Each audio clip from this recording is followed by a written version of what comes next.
talk，那时间差不多了，那我们就可以开始。Today we are very happy to have Dr. Hengbing Wang to give us an update on the pandemic again. 今天晚上很高兴有王文斌医师来和大家谈谈这个新冠肺炎疫情的情况。I think everybody knows about Dr. Wang pretty well, so I won't introduce him anymore.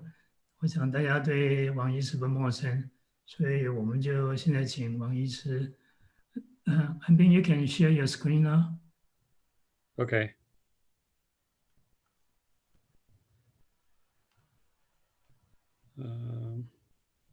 You just click share. Share screen. There you go. Okay, I got it.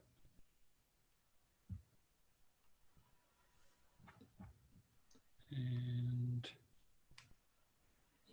start. Yeah, it's there. Good. Good evening, everyone. It's me again. I was here 2 months ago, and last month was Dr. Chunling Wang's talk. Today, I'm going to talk a little bit different from my previous update.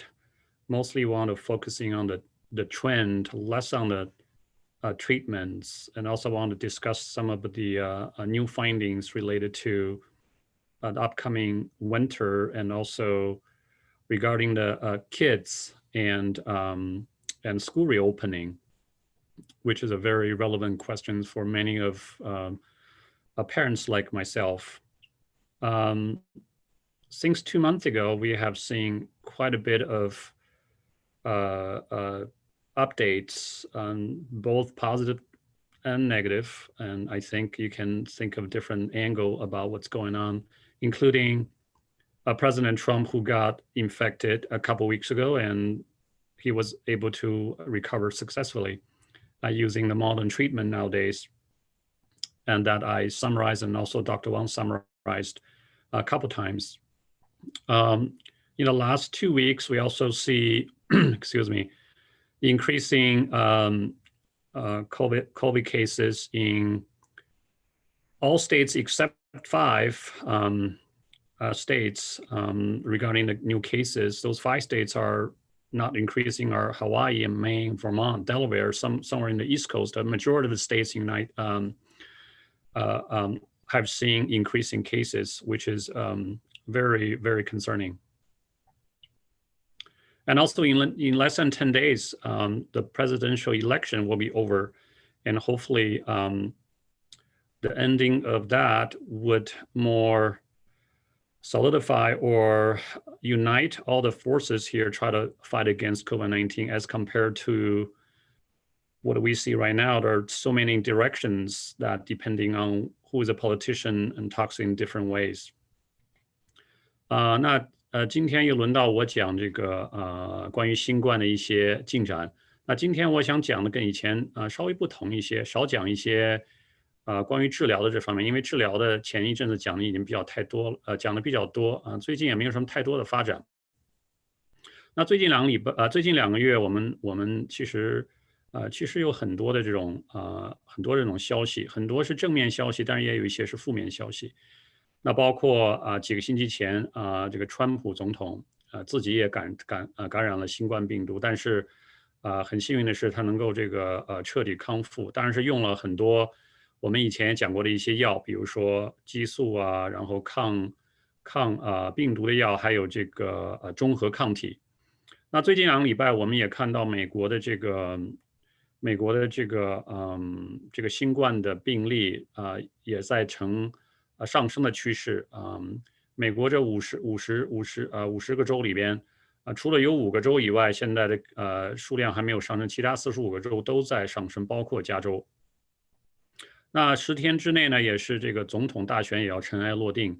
希望这个大选结束以后呢，大家的这个更团结一些，而不是像现在这样，就是为了一些有一些的政治主张，好像让我们这些民众听的好像稀里糊涂各种方向都有。So we're still going to go with some of the data. So this is 2 days old WHO on a worldwide data. As of Friday, there was over 41 million confirmed cases and more than 1.1 million deaths related to the COVID-19 infection. Remember 2 months ago when I gave this talk, there was about 24 million cases and about 840,000 deaths. So that's the change in the 2 months. 那这个是世界卫生组织星期五的这个总结。截至上星期五，一共大概有4100万的，全世界大概有4100万的病例，超过110万的病人不幸也是死亡。那大家如果能记起来，2个月前我做这个报告的时候，当时全世界大概有2400万病例，当时是大概不到100万，大概是84万的病人死亡。And this is the trend of the current United States, the COVID cases. Last time I gave this talk, there were everybody's curve was going down except Brazil and India. But now you see, for the past 1 month, the Brazil and India's case are dropping. They're represented by orange line, which is India, and also the maroon line, that is Brazil.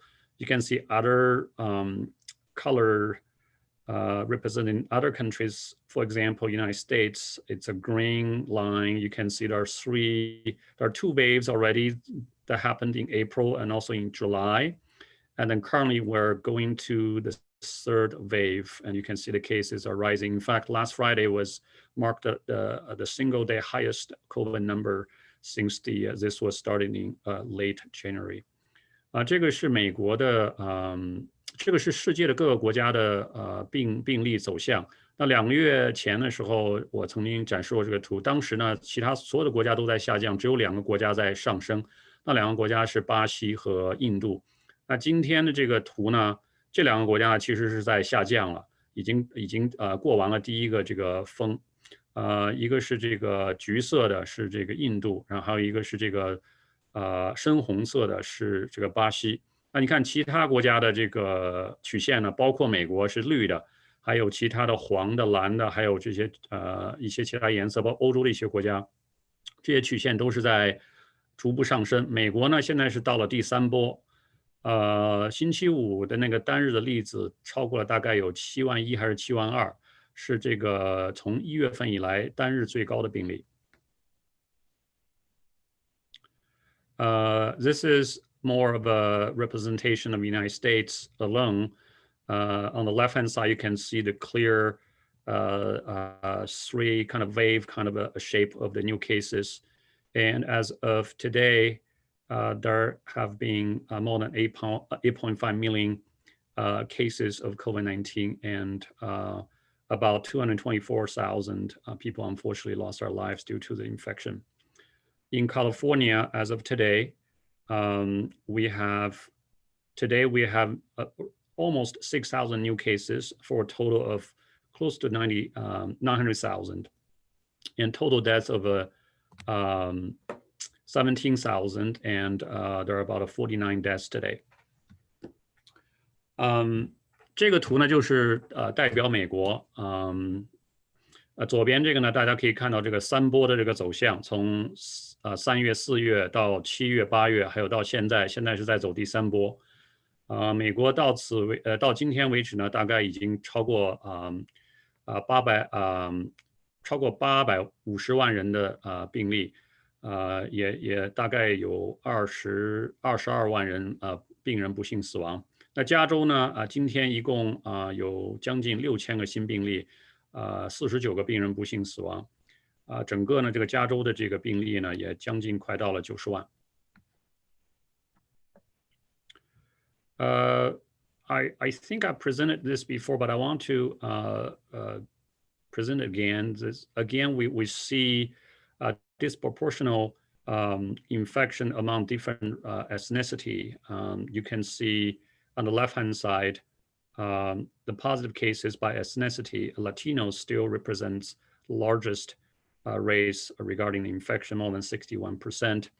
Asian 5.6%. although the mortality differs slightly. Asian actually accounts for 11.8%, and you can see the other races as well. 那这张图我以前可能讲过，就是大概看不同种族的新冠的病例，还是这个拉丁裔，占的这个总比例比较多，61%，但是拉丁裔的这个死亡率呢，比这个要稍微低一点，大概是48%。亚裔呢，5.6%的感染率，在整个这个新冠，死亡率大概将近到12%。This is by age. This is actually relevant to my subsequent slides. You can see majority of the COVID cases are condensed in between age 18 and 49, but majority of the death on the right-hand side, representing by the color black, condensed in individual who is more than 65 years old. When you look at the kids and adolescent between under age 17, it represents about almost 11% of all cases. However, I'm sorry, this is actually California. This is not the United States or the worldwide data. This is California data. I have to be clear. In California, the death due to COVID under age 17 is close to 0, which you can see here. 那这个是加州的这个关于这个年龄来分组来进行分析，大家看左边这个大部分的这个病例还是集中在18岁到49岁的人，但是这个年龄段呢，其实这个死亡率不是很高，只有7.1%。65岁以上的人虽然只代表这个10.6%的这个患病人数，但是超过73.8%的人，73.8%的人的这个所有的这个死亡的人数都是从这个65岁以上的人群里来的。大家看这个17岁以下的这个小孩，小孩和青少年虽然这个感染率有整个到的10.6%，但是这个死亡率很低，将近是0。这个是加州的数据。So the question now is, why do children have less severe disease? It's also relevant to many of us, like a parent, like myself. And when do we feel safe to reopen school?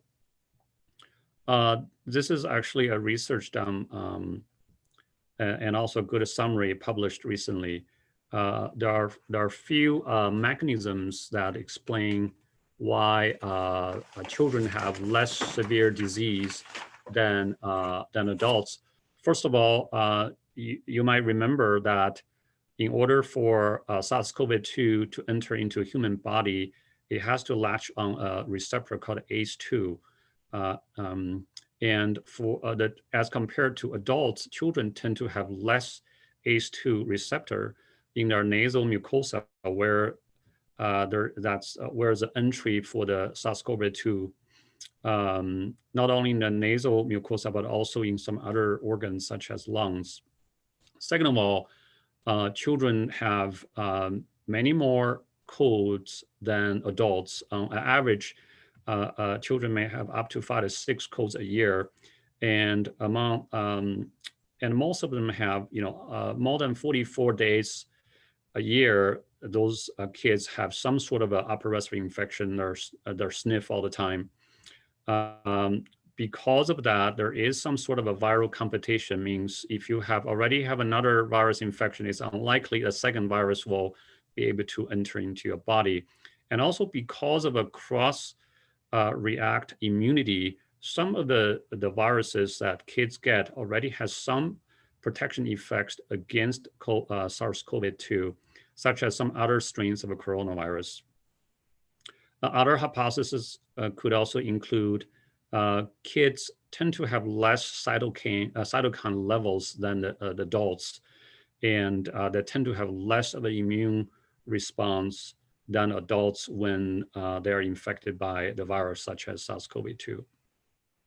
那这个讲一下这个孩子为什么不容易不容易就是得新冠以后不容易产生很严重的这个并发症呢？就这个也是关系到这个很多家长，包括我自己。那有一些这个是最近发表的一个发表的一个文章，讲了一些可能的存在的原因第一个呢就是研究发现这个青少年的这个鼻腔膜里的细胞或者是这个肺里的细胞里的这个血管紧张酶的这个受体的浓度比成人要低。大家都知道，这个新冠如果要进入人体细胞的话，它先会这个结合到这个受体上才能进入。那你这个青少年这个受体的浓度比较低，那就这个病毒进入到他们身体里的可能性会小。其次呢，这个小孩呢，经常就是有这种感冒经常流鼻涕一年之中大概至少有44天都是流鼻涕，都有不同程度、各种不一样的这种病毒感染，其中就包括其他类型的冠状病毒。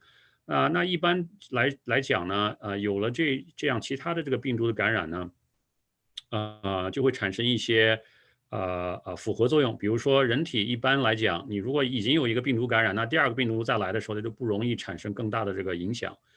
其次呢，是你已经有一些这个病毒的感染，你的身体会产生一些免疫力。比如说你感染了一个其他这个毒株的新冠病不是冠状病毒，那你可能会对这个新冠有一些免疫的防护作用。那这样的话，如果新冠病毒到你的这个身体里的话，那就会有一些保护作用。再其次呢，就是这个孩子的身体里一般跟成人来讲呢，这个产生很强的这个免疫的这个作用会减弱一点。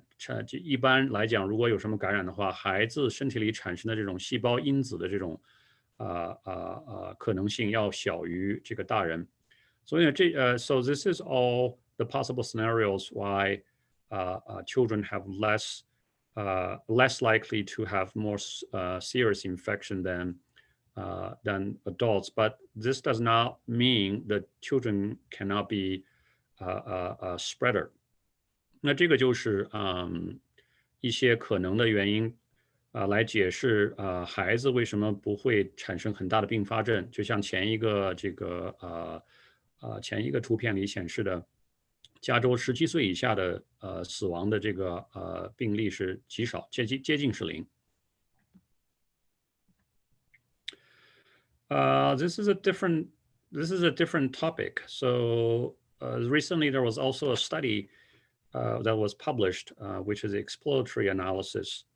So the researchers collected immunization record from more than 130,000 individuals who received SARS-CoV-2 test, and they found out the individual who recently had immunizations, including polios, and there's a big number of immunizations here, including polios, hepatitis, and also the flu. For those individuals, they are associated with a decreased SARS-CoV-2 infection rate. This is very interesting, but this is not a causative. This is only an association. So basically, what this means, if you had a recent immunization against polio, for example, or even a geriatric flu like influenza, you are less likely to be infected with SARS-CoV-2. Furthermore, when they did an additional association analysis, specifically, they found the Black individual who had pneumonia vaccine recently also have significant lower SARS-CoV-2 infection. Again, this is an association, not a causation.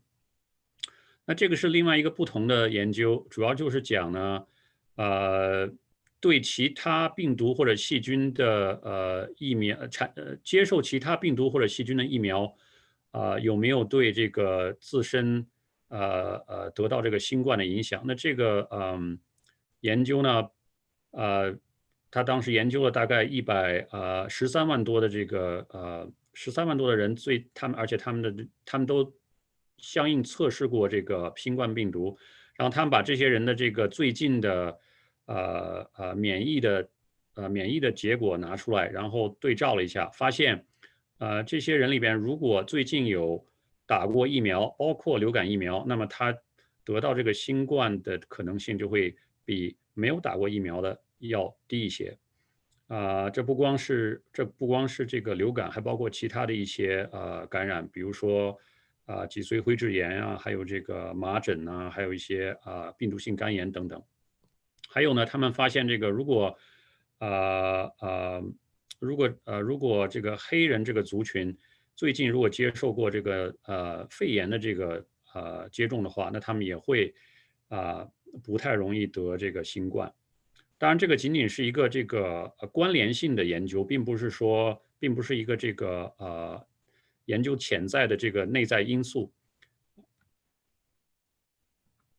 So this is actually the data from this study, and you can see the red square. So basically, anything less than 1 means reduction of a risk for infection. On the first column, you can see all kinds of vaccines. And if you had a flu vaccine, um, recently, the relative risk reduction is almost 26%, dropped from 1 to 0.74. So this is a very, very interesting finding.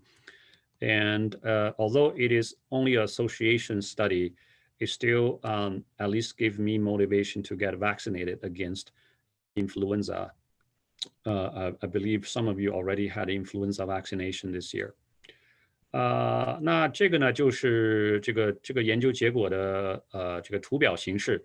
那你看右边这个红色的框字，就是代表了他们这个得到新冠的可能性，比一小都是有减少。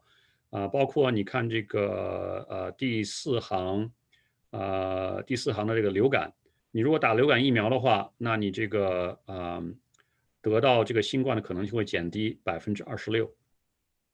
这个是这个相对的危险的减弱。这也是为什么我觉得这个结果非常有意思。至少让我来讲对我打流感疫苗更加有这个积极性。我个人已经大概3个礼拜以前已经打了，所以也鼓励各位，还有各位的家人朋友都能够这个今年能够去积极把这个疫苗打了。Hengbing, are you talking about this 0.85? 0.04 for geriatric. I was actually focusing on the geriatric, but influenza any is 0.85. Yes, correct. Okay. Actually, you can use your cursor. Cursor, okay. Yeah. Okay, got it. So anyway, this row is geriatric flu vaccine for anybody who is 65 years and older, and the next row is influenza for any age. 那这个第4行呢，就是这个老年这个流感，就是在美国这边这个65岁以上要打一个这个高强度的这个流感疫苗。那底下这一行呢是这个任何年纪的这个流感疫苗。So going back to the data again, this is Mendocino County. I have shown this every time, and I think Cunling also shows this every time. As of today, we have a total of 1,058 cases. If you recall, 2 months ago, this was about 570. And as of today, we have had about 21 deaths related to COVID-19. 2 months ago, it was 17. You can see here, we almost double our cases, but the death only increased about four. So why is that? This is actually a common phenomena, not only that happens in Mendocino County, but happens actually across the state and also United States, the whole country. I'm going to try to explain this a little bit deeper. This slides represents the hospitalized ICU, hospitalized patient that admitted to the ICU. This is actually a single healthcare system in New York. On the x-axis is the time. So this is the beginning of New York's, when New York was epicenter, was in the mid-March. You can see the y-axis is the percentage of the people in ICU who actually eventually died from the disease. It was almost 25%, means 1 out of 4 patients who were admitted to the hospital ICU bed at that time died from the COVID-19. As time goes along, now this risk, we look at adjusted mortality. This risk is already dropping to less than 10%. Is actually, I think, is only 8%. So this is also another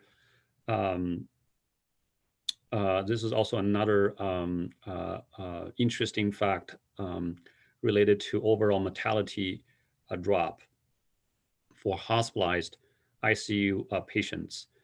Some people may argue that, well, now we have more young people and we have more testing, therefore our mortality drops because young people tend not to die from this disease. But you can see those are hospitalized ICU patients. So after adjusting all the variables, including the age and medical comorbidities, we see a consistent drop in the mortality. 这个图片呢是展示的是一个美国的一个纽约的一个医疗系统，大概呢是从3月份开始记录，是入院的在重症监护的病人，从3月份一直到记录到现在这个是记录到6月底。那你看呢，在这个最早的时候，当美国纽约是这个风暴中心的时候呢，这个 ICU 的病人，那个只要进了 ICU， 那基本上就是25%的病人就肯定是活不了的。那你看，沿着这个时间来推移，那现在到6月底的时候，这个数字已经降到了8%，那这也是另外一个很强的这个因素来支持。其实现在是新冠的这个致死率真的是降低了。那有些人呢会这个反驳，那其实我们现在是因为有更多的年轻人得，所以你这个 mortality， 所以我们这个致死率降低。其实从这个病的本身意义来讲，从我们的医疗水平来讲，抛去或者是综合所有其他一些其他的不稳定因素，比如说年龄，还有这个身体的背景，其实这个致死率是逐渐降低的，包括这个在重症监护的病人。So this is to follow the last slides. Why there's a mortality drop in the hospital? Basically, we have more clinical experience. And 4 months ago, we were really blind, wondering about what was the proper treatment. Now we have seen several drugs that were FDA approved, including last week, remdesivir was finally approved by FDA. We also have more experience. Everybody comes to the hospital with severe COVID. They get to use the steroid again right away. Remdesivir, convalescent plasma. And in a month, we're going to have a neutralizing antibody approved. And most importantly is also the decreasing hospital volume. If you recall, in March, ICU beds was very tight, and many patients couldn't even get it ventilated. There was also a ventilator shortage.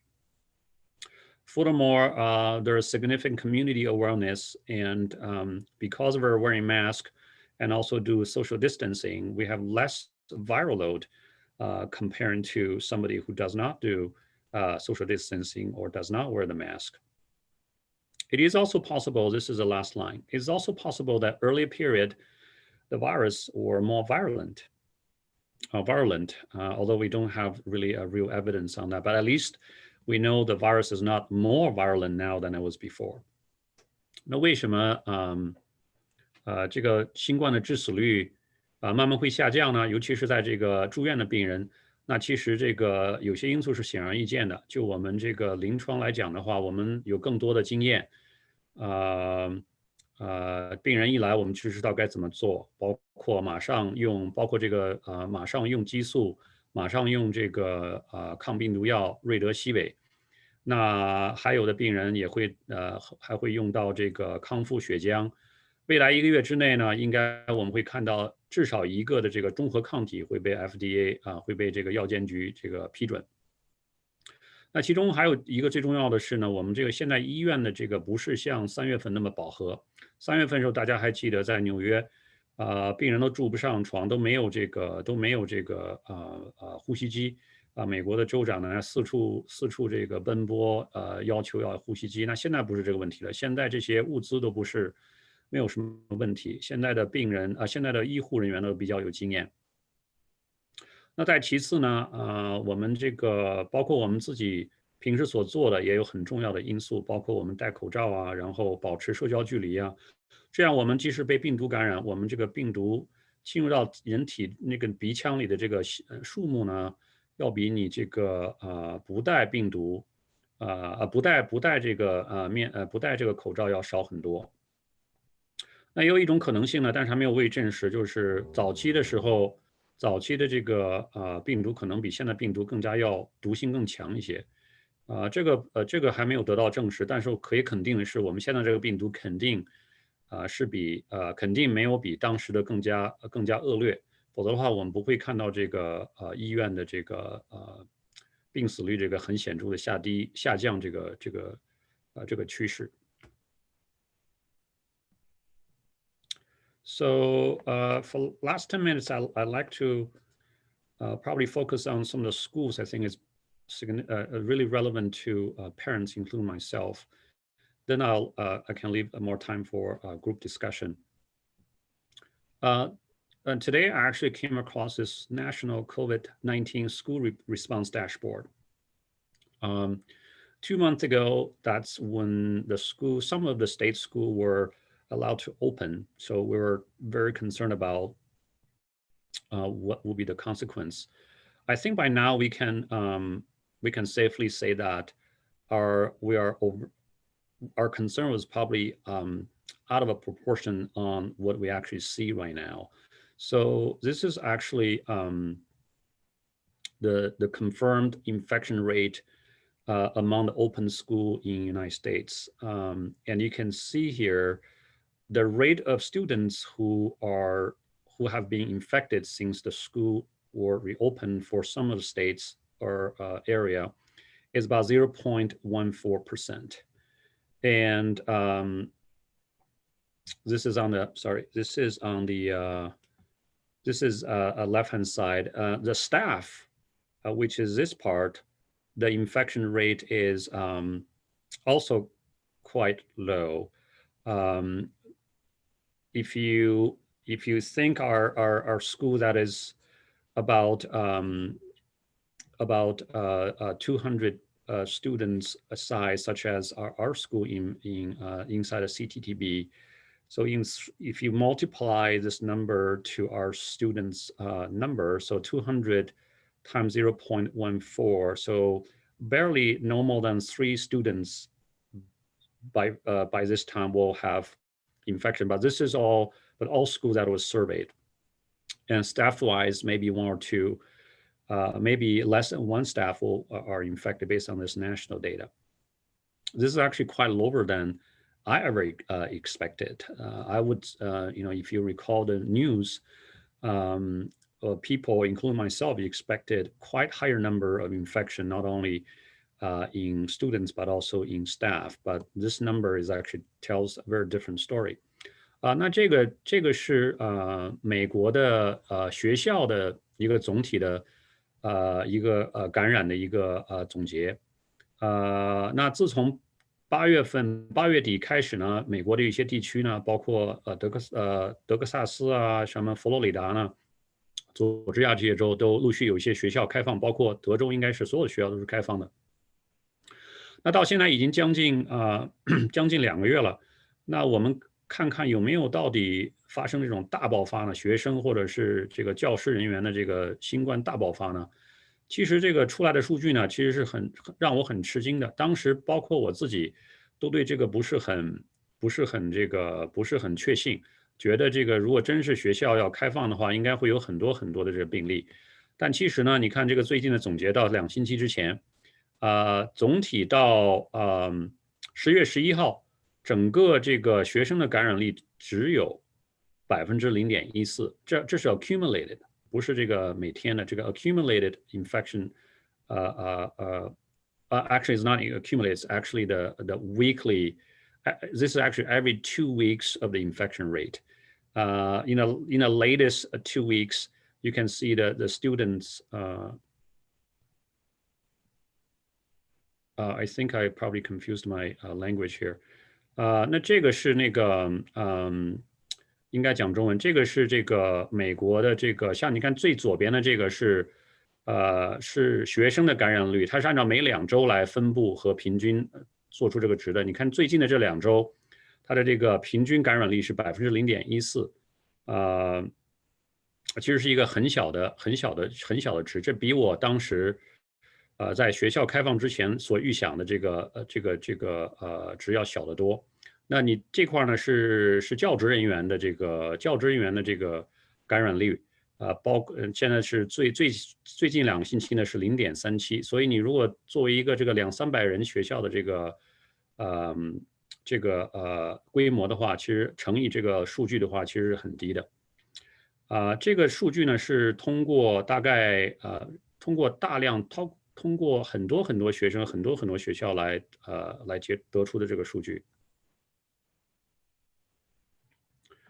So those are some of the mitigation strategy by schools. I was able to, I had a chance of reviewing the mitigation strategy written for girls' school in late July, early August. And we actually far more surpassed what average, actually what is the actually national poll showed mitigation strategy. So you can see most of the school have mitigation strategy, including staff wearing masks, students wearing masks, all the way to staff tested prior to first day. This is only 7%, and students stay in one classroom is only about 50%. And then also symptoms check upon entering school or buses, temperature check, and also keep distance about 6 feet. You can see those actually, most of the school are only able to achieve 50% of those measures. And if I remember correctly, and those are all the mitigation strategy the girls' school proposed, except the last column, which is testing staff prior to the first day. I was also able to talk to a parent whose kids are attending the local junior academy. So if you know, you might know that in Ukiah, all the public schools are online learning, except maybe 1 or 2. I know for sure junior academy, they have a hybrid strategy, which allow the physical interaction, face-to-face teaching, and also allow the parents who are worried about their kids to get into school, they can also participate in online learning. And so far, they haven't had any single COVID cases. And they actually testing their staff every 2 months regarding the COVID infection. 那这个呢，就是全国的一个普查呢，就是各个这个学校里采取的一些措施来减少这个新冠的这个发生。那从左到右包括戴口罩啊，查温度啊，慢慢到右边这个真正做这个核酸检查呀，就让老师做核酸检查，还有坐在一个教室啊。还有是每天早上上学的时候查这个温度等等。那我记得当时我看这个女校的这个方案的时候呢，基本上所有的都囊括了，除了最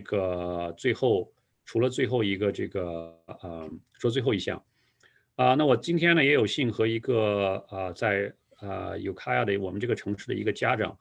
其中Ukiah应该是有1到2个学校是开放的，其中包括一个学校是 Junior Academy， 它那个学校呢是一个私校，它是从 K1 to K9，然后呢，他们是允许这种混合教学你想来学校呢就可以来学校上学，你如果担心的话呢，你就在家里做这个在家里这个上网上学那截止到今天为止呢，他们还没有这个一例新冠，包括学生或者是老师。他们的学校的规模应该跟省城的规模差不多。他们的这个关于教师的这个测试呢，是平均每2个月，教职人员会测一次这个核酸。So this is the last slides. Really just a summary and a prediction. Like I said 2 months ago, the cases, the COVID-19 cases, well waxing vein. The third wave that you can see is a bit of earlier than I expected. 2 months ago, I expected to be starting probably later probably actually from November and all the way to the end of the year, but it started a couple weeks earlier. And even with mortality drop, there's the COVID-19 or SARS-CoV-2 is still this is actually a typo, it's not a percent, it's actually 5 to 10 more deadly than influenza. So this is no joke. Even the mortality risk overall is still dropping. Vaccine, we didn't talk about vaccine in detail, but it's coming. Vaccine will lower the overall infection rate, but it's unlikely to eradicate it. So this is different from some other infectious disease that we were able to eradicate, such as polio and smallpox. And both of those viruses used human as a host, and there's no other reservoir. And vaccination prevalence was close to 100%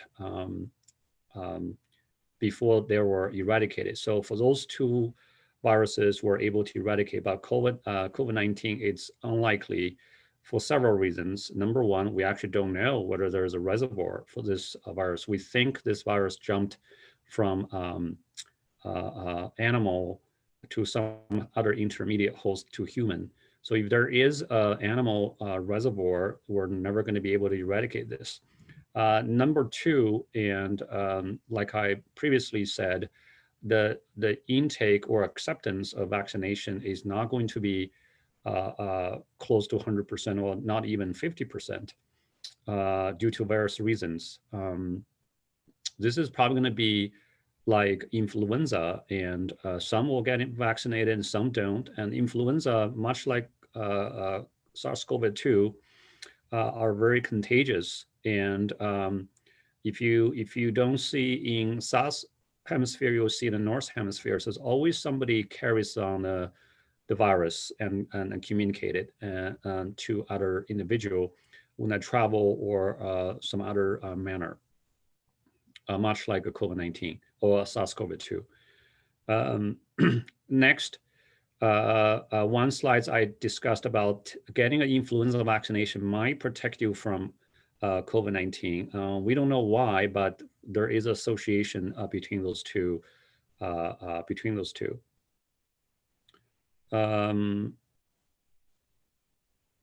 Next, because we are having much higher acceptance of influenza this year than other year, and also we are doing more social distancing and wearing masks, I expect much less influenza infection as well as some other common cold, which is actually a good thing for from the entire society.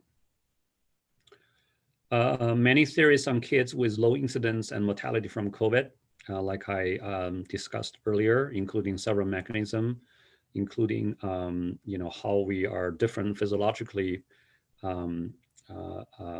kids and adults. And lastly, several predictions, and hopefully first one is hopefully after the presidential election is over, we'll have much less confusion and a more unified goal regarding fighting against COVID-19. I think there are just too many political influence, and it seems like everything is politicized, at least from from what I observe from the news media. And my next bold prediction is the world will reopen in summer 2021. And why is that? Because even though the US is very, how do I say this, is very chaotic in a way, especially at this time, some other countries are doing a much better job. Some of you may see, actually mainland China, a couple weeks ago, there was what we call Golden Week or Golden Weekend, and there were about 600 million people actually travel outside of home on the road or going to a far distance for vacation. And after that, there were only a few cluster of infection, and they were able to suppress it. Imagine similar countries such as Singapore, Hong Kong, South Korea, and Taiwan. And they actually observed the same trend. And with a vaccine that is going to be available in the next month or two, or maybe for general public in early next year, we will see some of the countries will do much better job and allow more reopen of the border or travel or everything else, including economy. 那我最后一章呢，就是讲一下，总结一下，还有一些预展。那像我早先说的是呢，这个新冠的这个病例呢，就像此起彼伏。那美国现在已经是第3波了，那么印度和巴西呢，第1波刚结束。有一些国家做得好，有一些国家做的还需要有改进。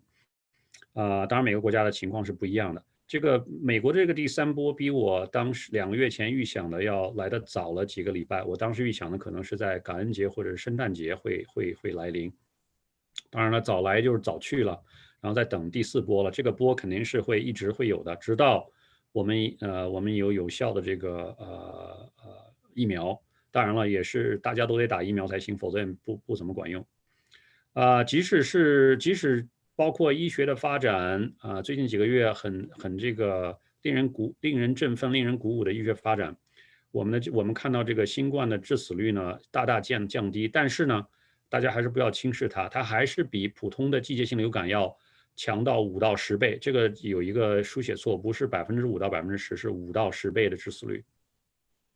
那这个疫苗呢，总体会下降这个感染率，但是呢，我的预想呢是它不会去除掉这个感染。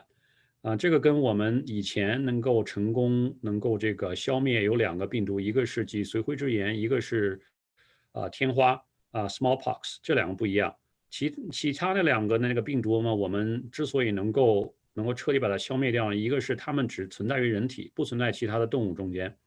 那其次是呢，当时这个大家的这个接种疫苗的这个普及率呢，都接近90%以上。所以呢，这2个病毒呢，在几十年前都已经被这个宣布已经消除了。这个新冠呢是不一样的，新冠有这么几个特点。第一个是我们不知道它到底哪里来的，它到底有没有这个动物或者其他中间的这个宿主。那如果有这个宿主的话，那你仅仅是从人这里这个如果这个有其他宿主的话，这个病毒还会源源不断的再会感染我们人类。如果你不知道它存在什么地方。其次是我们这个疫苗的接种的这个普及率肯定不会达到像脊髓灰质炎或者是天花这个普及率。当然有各种原因了，每个国家都有每个国家的原因，美国有美国自己的原因。那前面我的一个 slide 还讲了，你如果今年能够打流感疫苗，那是最好的，因为呢有一个研究表示呢，就是你如果打了流感疫苗，你的这得到新冠的可能性就会降低。当然这不是说你打了流感疫苗会导致什么样，这是发现了有一个这个有这么一个关联性。那其他有一个我忘讲的是一个这个维生素 D， 其实我要加入我给忘掉了。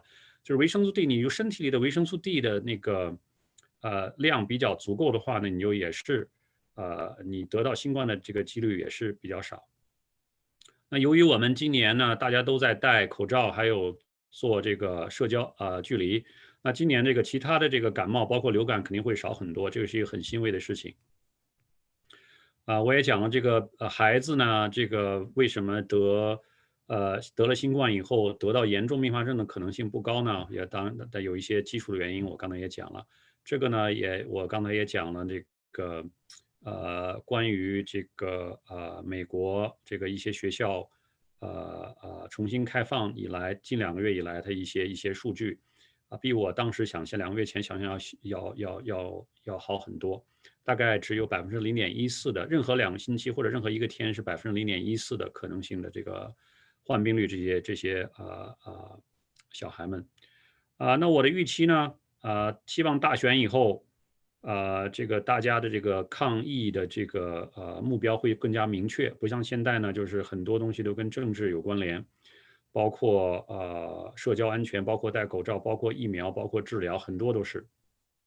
那还有呢，我想应该明年夏天应该世界就会基本全部开放，大家可以最近可能听过这个新闻几个星期前中国的这个黄金周，大概有将近6亿人在外边这个旅游，这个黄金周结束以后呢，只有很个别的一些地区有一些很小的这种规模的这个感染，现在都已经被逐步压制住了。包括整个这个6亿50%的人都有出行。那看到这个势头，如果再有这个疫苗，我想未来的夏天世界应该是基本上能够全部开放。当然每个国家和每个国家的这个是不一样的，包括我想就在我们有卡亚这个也有不同的这个区别。I forgot to mention there's another association related to decreased COVID-19 infection, which is adequate vitamin D level. I forgot to mention in my slides. In fact, if you have, again, it's an association, not a causation, causative relationship. Basically, if you have a higher adequate vitamin D level, you're less likely to have COVID-19 infection. So that's it. 谢谢大家。希望也是没有留够足够时间，我还想今天会留下更多的时间，但是也只剩下5分钟了。I thought I was going to leave more time, but only have a couple minutes left. We have about 7 minutes to Yeah. so we have more time. Here's a couple questions already.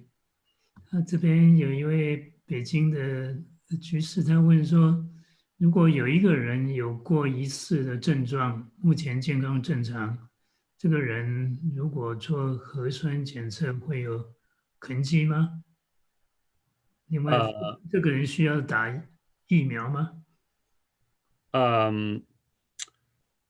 打疫苗是没有，打疫苗是因为2个月前我讲过这个再次感染的问题，就是我们现在这个预期，你如果以前跟你这个感染的这个程度有关，你如果感染的症状很轻的话，你身体里这个抗体可能只会延续2到6个月，你如果这个感染的当时症状很严重的话，可能会延续到12个月，这个还需要更长的时间来考证。但是我想你如果症状很轻的话，如果疫苗出来的话，我还是建议再打，因为根据现在这个研究，你那个抗体的抗体的浓度会2、3个月以后会降到很低。当然，这个我觉得还是要通过未来几个月，估计这个问题会被更多的专家来回答，因为我想当这个疫苗出现以后，会有更多这样的问题出现我觉得这个跟那些专家的解释可能更加全面一些。他第一个问题是说，这个人需不需要再做测试检测？测试不需要测试了，因为你身体里肯定不会再有核酸。如果有核酸的话，也仅仅是那种我们叫这种假阳性，就是你身体可能会有一些病毒的很小的片段，它没有致病，但有可能会，如果你的这个试剂盒太敏感的话，可能还会测到核酸。但是你应该是如果没有症状，应该是已经是治愈的了。也可以测那个抗体，但是现在这个抗体的这个试剂盒呢，不是应用的不是很普遍。Okay, so to save time, we are not going to translate this. So there was a X in Chinese and Dr. Wang answer in Chinese. Now next one is English question. So can doctors treat COVID-19 without extended hospital stay? Can patients get their cocktail of steroid and remdesivir and go home? Uh, that that's a good question. That's a good question. Remdesivir is IV medication, so if you need it, basically everybody who meets hospitalization criteria, which basically is oxygenation. If oxygenation is less than 92%, and you have trouble breathing, so you get admitted to hospital, you get those IV treatment. There's no oral treatment available, but I think by next year, maybe we may be able to get an oral antiviral drug for anybody who has contracted COVID-19. So you can have oral drug, such as for influenza, we have actually at least one, if not two, oral drugs for influenza infection. And there is one caveat, which is the neutralizing antibody is also going to be available. I do not know whether the neutralizing antibody will be available exclusively in inpatient setting versus that you can also get it from the clinic. For example, you just go to your doctor and they give you a neutralizing antibody. That I do not know. There's another question. 有得到 multiple sclerosis 可以打疫苗吗？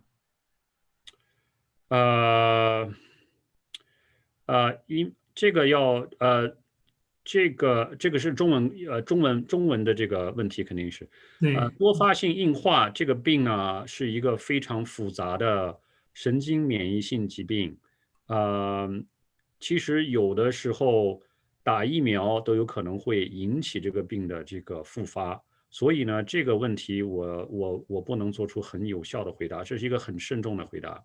这个呢，你要问你的这个神经内科的医生，因为我自己见到有一些病例，因为我见到一些医学病例，他们有一些这个多发性硬化的这个神经科医生是不建议他的病人打疫苗，当然这个是跟每个人的情况不一样，所以最好是要问自己的这个神经内科医生。Okay, so Hengbing, do you want to talk about vaccine? When will they be available? Vaccine are the Moderna, the RNA vaccine has already completed the patient accrual. So, but if you recall, the vaccine, most of the vaccine require 2 doses. So some of them may still need a second dose, but I think the data should be available within a month. So if you have data within a month, FDA takes about 1 month, and hopefully, without much of a political debate, just based on pure science, maybe takes FDA a month to approve this. So we're talking about by the end of the year, at least 1 vaccine will be available. This is Moderna. Moderna is the most advanced, which has completed accrual. And if you recall, several vaccine companies, including AstraZeneca, halted their trial about a month ago due to one patient who developed transverse myelitis. And that trial was able to restart, I think, this week after a careful examination. And 2 other vaccine company, including J&J, and also voluntarily actually stopped their trial and analyzing their safety data before the restart.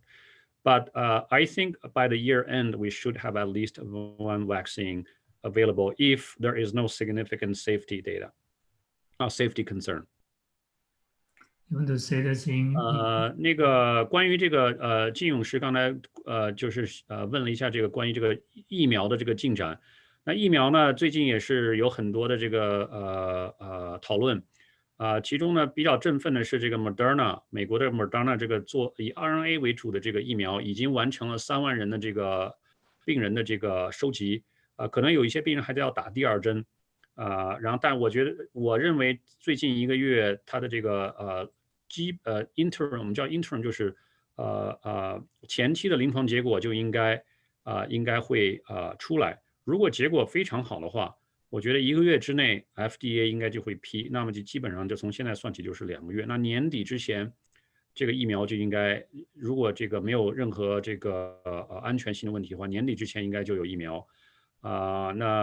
其他的几个疫苗厂家呢，包括英国的和牛津当时的有一个疫苗也是很大的疫苗，4大疫苗之一了，DNA 那个核糖核酸那个疫苗，它那个是1个月前出了一个安全问题。有一个病人呢，应该是有一个这个志愿者，应该是接受了这个疫苗，然后产生了一个并发症，叫阶段性脊髓炎，应该是一个很严重的一个病例。然后他们这个调查了1个月呢，现在又开始这个重新启动。其他2个疫苗厂家，另外2个疫苗厂家，美国的2个疫苗厂家呢，有看到这个其他的看到了这个副作用后呢，也最近好像把自己的疫苗也停了，也要在。要这个分析一下安全数据，应该会再重启。我觉得应该已经重启了我感觉是年底之前应该疫苗就会出来，至少有1个疫苗。这个仅仅是美国了，我觉得中国还有其他一些中国的这个疫苗也可能大概在相同的时间，以12月到1月应该会出来。Okay, so people have any more questions? Just 1 or 2 quick questions. 大家还有没有什么问题？大家可以再回答个1、2个问题，如果大家有问题的话。If not, we'll no more questions. We'll thank Dr. Wang to give us such a informative talk. 没有问题的话，我们就感谢王医师给我们做这么精辟的演讲。And now I want to share some of the stuff with everyone. 那下面我稍微和大家谈一下。I think this information is more related to people from Asia. 这个是我们在下礼拜天开始，这个下定时间就结束了。所以下礼拜天我们这个演讲的时间就会延后1个小时。比如说现在在亚洲应该是8点嘛，应该是本来是8点的话，在亚洲是11点。那下次的话就是会是在12点的时候开始。So those are area we are going to end the daylight saving time next Saturday night. So starting Sunday, it's going to be 1 hour late, and those in Asia will be started an hour late. For example, like we start at 8 o'clock here, which is 11 a.m. in Asia. Well, next time it's going to be 12 noon. Okay? So that's something that people know. And let me see.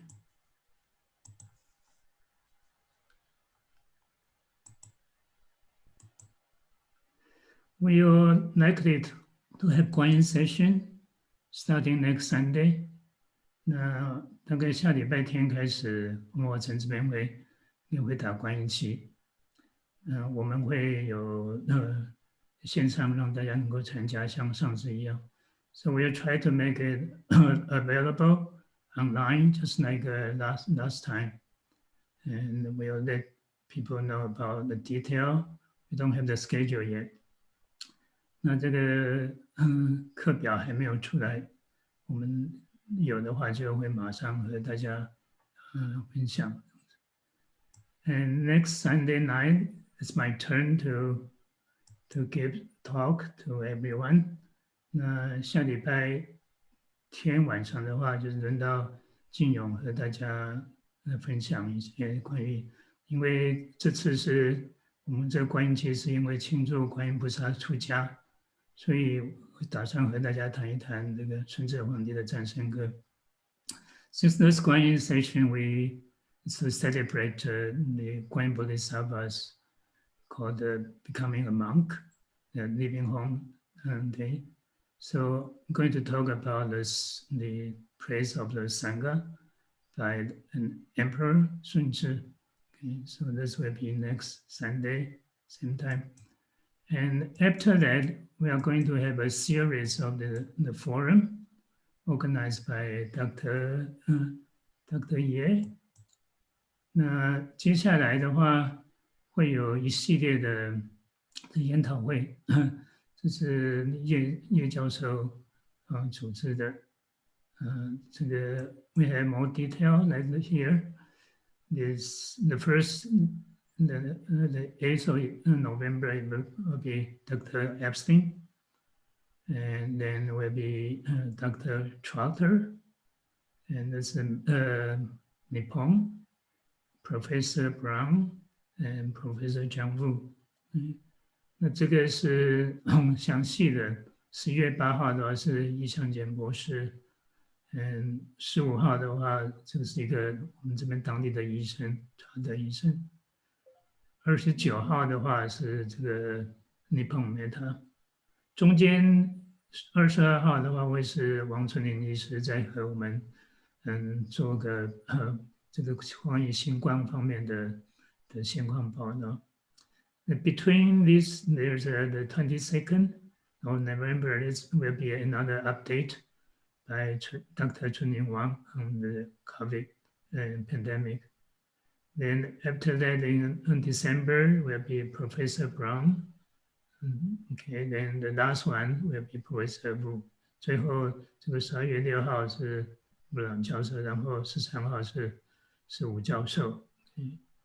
And for this forum, it's going to be the speakers will speak in English only, and we are going to have a simultaneous translation into Chinese. 这个研讨会的话，会是英文在讲，但是我们同时会用这个中文的同步翻译，就是因为现在我们这个用的中文的这个商业版是可以做同步翻译的。那到时候怎么样做，我们会详细和大家解释。Okay, so it's pretty much it, and we'll dedicate the merit. How about that? So we'll train this in English. 我们来回想，然后就用英文来唱。The merit boundless practice adorn all the Buddha's ends, repay the kindness from above and rescue those in bed below. May all who see or hear of this resolve upon awakening, and when this body meets us and be born together in the land of bliss. 可以 pause。In respect to the Venerable Master,